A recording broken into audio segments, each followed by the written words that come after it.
Здравейте, аз съм Стефани и в това видео ще ви покажа моите 5 любими бързи закуски. Както казах в първото ми видео, аз не обичам да прекарам много време в кухнята и затова всички мои рецепти, които ще видите в този канал, ще са бързи и лесни. И така, да започваме с първата. Първата рецепта, с която ще започнем, е смути. Искам да започна с нея, понеже искам да си го пия, докато ви показвам другите.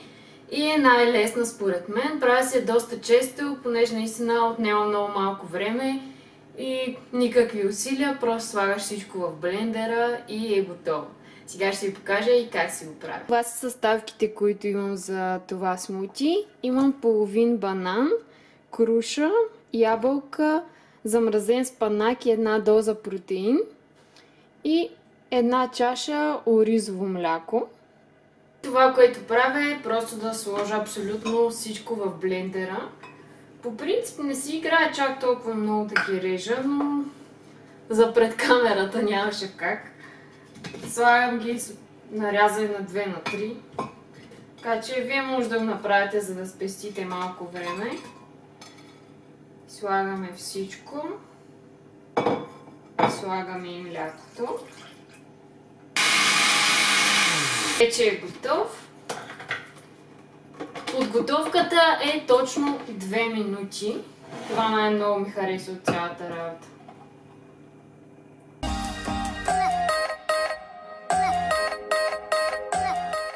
Следващата бърза закуска, която си правя много често, е скир с горски плодове и орехи.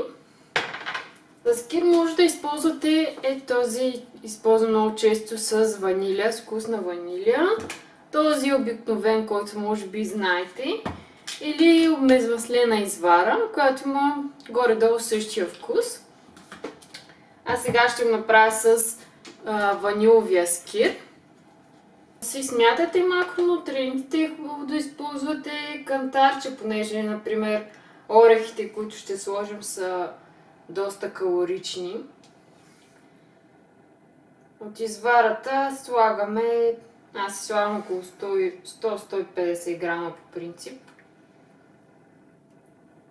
Така да направим направо 150. Слагаме горските плодове. И сега ще измерим и орехите, да видим колко са. Слагам си по принцип аз около 20 грама.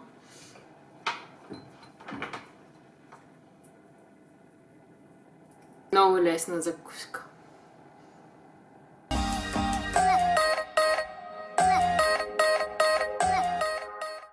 Следващата закуска, която ще направим, е протеинови палачинки.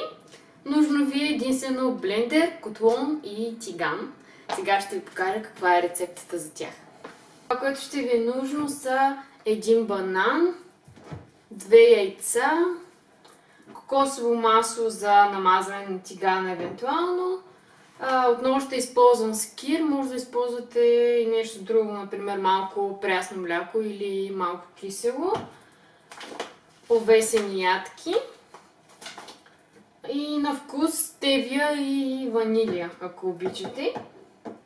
По принцип аз доста на око си ги правя тия неща и не спазвам някакви пропорции, но сега ще се опитам, за да мога да ви дам рецептата и се надявам да не ги фейлна.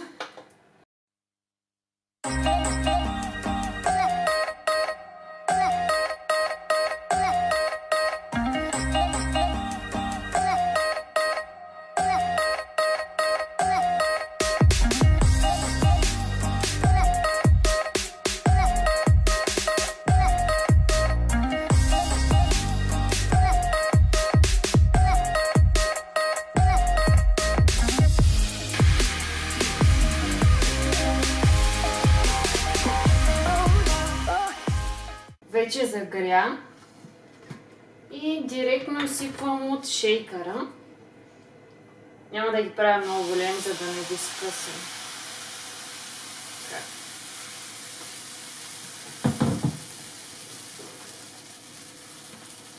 Намалявам котлона да не е на макс.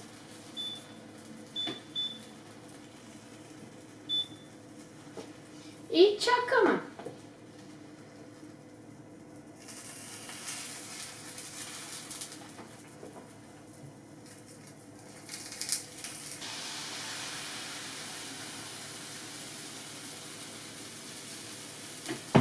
Мисля, че трябваше малко по-малки да ги направя, но свърши вече.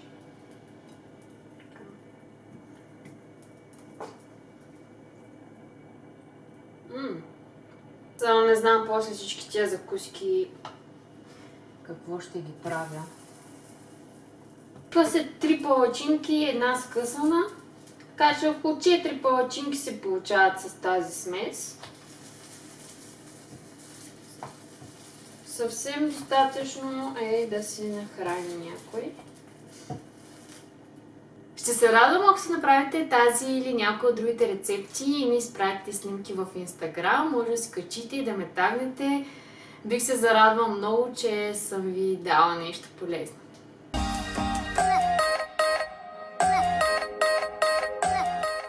Следващата бърза рецепта е просто елементарна. Това, което са нужни е 2 сварени яйца, оризовки, ще ни трябват няколко оризовки и домати или някакъв друг зеленчук по избор. Сега ще ви покажа какво правим с тях. Както казах, нищо сложно, не е нужно да е сложно, за да е здравословно, за да е вкусно. Който обича да си прави сложни неща, няма проблем. Аз лично обичам да е бързо. Слагаме си 2 оризовки или повече. Искам да кажа, че трябва да имате на предвид, количествата, които показвам, не са за всеки. На някой може да му е нужна повече храна или по-малко храна. Това е вече спрямо нуждите на човека. Така че не дейте го взема като чиста монета, аз ви давам само идеи как да комбинират храните. Ето как изглеждат. Може да си ги наредите отгоре като сандвич, но това е елементарна закуска.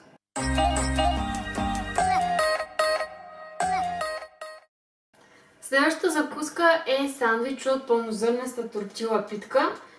Аз ще го запека, понеже искам да е топъл, но ако не искате, може просто така да си го загънете. Това, което ни трябва, е една тортила питка. Аз ще сложа и моцарела лайт. Сложа около 50 грама. Така. И ще си сложа и една пажола с контрафиле.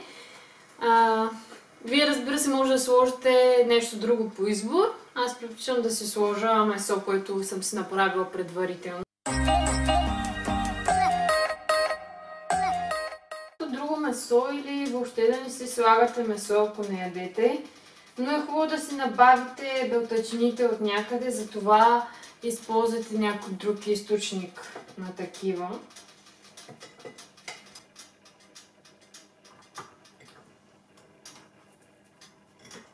Захлюпваме, слагаме в тостера и чакаме. Ето как изглежда. Може да му сложите някаква гарнитура, примерно домат, краставица или някакви други зеленчуци. Но аз ще си го хапна после.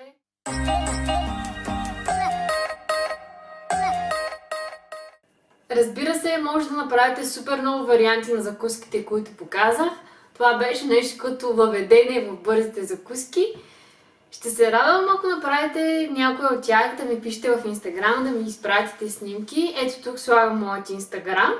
А ако клипчето ви е било полезно и интересно, дайте му един лайк, абонирайте се за канала и ще се видим скоро.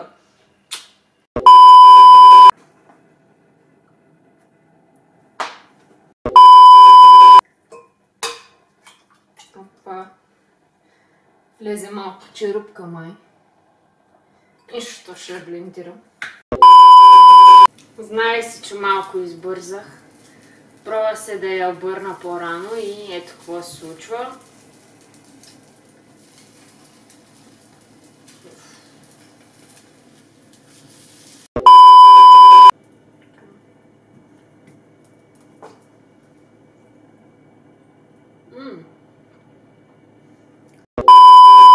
Сега ще ви покажа и аз как точно го правя.